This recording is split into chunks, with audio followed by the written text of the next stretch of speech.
बड़ी मेहनत से आपके लिए एक दिल दहला देने वाली एनिमेटेड हॉरर स्टोरी बनाते हैं। तो अगर आप हमारी चैनल की कहानियां एंजॉय कर रहे हैं तो हमारे चैनल को सब्सक्राइब कीजिए और हमारी लेटेस्ट वीडियोस की नोटिफिकेशन के लिए बेल आइकन दबाना मत भूलना।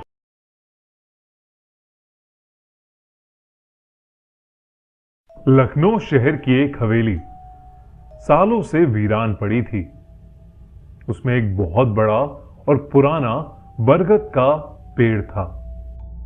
लोगों का मानना था कि उस घर में रहने वाले लोगों ने उसी बरगद के पेड़ पर चढ़कर आत्महत्या कर ली थी।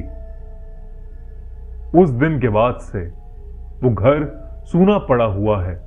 उसे ना तो कोई खरीदने के लिए तैयार होता और ना ही कोई उसमें किराया देकर रहना चाहता। ऐसे में राज त्रिपाठी नाम का एक बिजनेसमैन जो अब तक अमेरिका में रहा करता था, अमेरिका में काम करते करते वो आदमी डिप्रेशन का शिकार हो गया था। वहां वो अकेले ही रहा करता था और उसकी जिंदगी में पैसा और काम के अलावा कुछ नहीं रह गया था। इसीलिए वो इंडिया आ गया और यहां अपने परिवार के साथ रहकर एक नया बिजनेस शुरू करने का प्लान करने लगा। रहने के लिए राज ने वही घर ले लिया क्योंकि वो बहुत सस्ते में मिल रहा था। राज के परिवार वालों ने और यहां तक कि घर बेचने वालों ने भी उन्हें चेतावनी दी कि इस घर में बहुत सी अनहोनी घटनाएं घट चुकी हैं, लेकिन राज ने किसी की भी नहीं सुनी। नया घर लेने के बाद वो वहीं पर कुछ दिन अकेले रहने वाला था। उसका परिवार कुछ दिनों के बाद उसके साथ रहने के लिए आ रहा था। एक रात राज अपने कमरे में आराम से सो रहा था जब उसे एक आवाज सुनाई दी। आवाज सुनते ही वो झटके से उठ गया और उसने अपने सामने रखे शीशे में एक भयानक सी दिखने वाली औरत को देखा जिसकी आंखें और जीभ बाहर निकल रही थीं। राज ने जैसे ही उसे देखा वो बहुत डर गया। वो अपने बिस्तर से उठा और दौड़कर घर से बाहर भागने लगा। जैसे ही वो घर से बाहर निकला वो किसी के पैरों से जा टकराया। जब उसने सर उठाकर देखा तो उस बरगद के पेड़ पर बहुत से लोगों की लाशें लटक रही थीं। उस पर कुछ बच्चों की, कुछ बूढ़े लोगों की और कुछ जवान लोगों की लाशें लटक रही थीं और उन सभी की आंखें बंद थीं और जीभ बाहर निकल रही थी।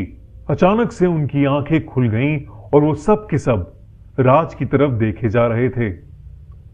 राज उन्हें देखकर बहुत डर गया और वहीं पर बेहोश हो गया। अगले दिन राज की मेड ने उसे जमीन पर बेहोश पड़ा हुआ देखा। उसने राज को उठाकर बेड पर लेटाया और डॉक्टर को फोन कर दिया। डॉक्टर जब उसे चेक करने आया तो उसने बताया कि वो स्ट्रेस की वजह से बेहोश हो गया था। राज ने अपने परिवार वालों को फिर से फोन लगाया और उनसे जल्द ही उस घर में शिफ्ट होने के लिए कहा, लेकिन उसके परिवार वालों ने कहा कि पुराने घर का कुछ काम बचा हुआ है और उसे निपटाए बिना वो लोग वहां नहीं आ सकते। राज को कुछ दिन और अकेले उस घर में रहना था। राज को डर के मारे अब रात में नींद आनी बंद हो गई। वो आधी रात में सोते सोते एकदम से उठ जाता और उसे ऐसा लगता कि जैसे वो सारी लाशें उसके कमरे में ही उसके आसपास खड़ी होकर उसे घूरे जा रही हों। पर वो हिम्मत करके अपनी नींद की गोलियां लेता और फिर से सो जाता। लेकिन एक रात अचानक राज की नींद फिर से खुल गई। उसने देखा कि वो बरगद के पेड़ के ठीक नीचे लेटा हुआ है और वो सारी लाशें उसके सर के ऊपर लटक रही हैं और वो लाशें तैरती हुई नीचे आ गईं।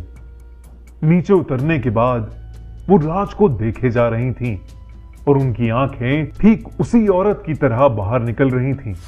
राज अगले दिन फिर से उसकी मेड को वरांडे में बेहोश पड़ा मिला। उसकी हालत दिन ब दिन खराब होती जा रही थी। उसने सारी बातें अपनी पत्नी को बताई और अपने परिवार को जल्दी से उसके पास आ जाने के लिए कहा। लेकिन उस रात के बाद राज और उसका परिवार फिर कभी नहीं मिल पाए। अगली सुबह जब उसके परिवार वाले वहां पहुंचे तो उन्होंने देखा कि उनकी हवेली के आगे भीड़ जमा थी। राज की लाश पेड़ से लटकी हुई थी। सब कहने लगे कि राज ने आत्महत्या कर ली है, लेकिन सिर्फ उसकी बीवी ही थी जो उसके सच को जानती थी।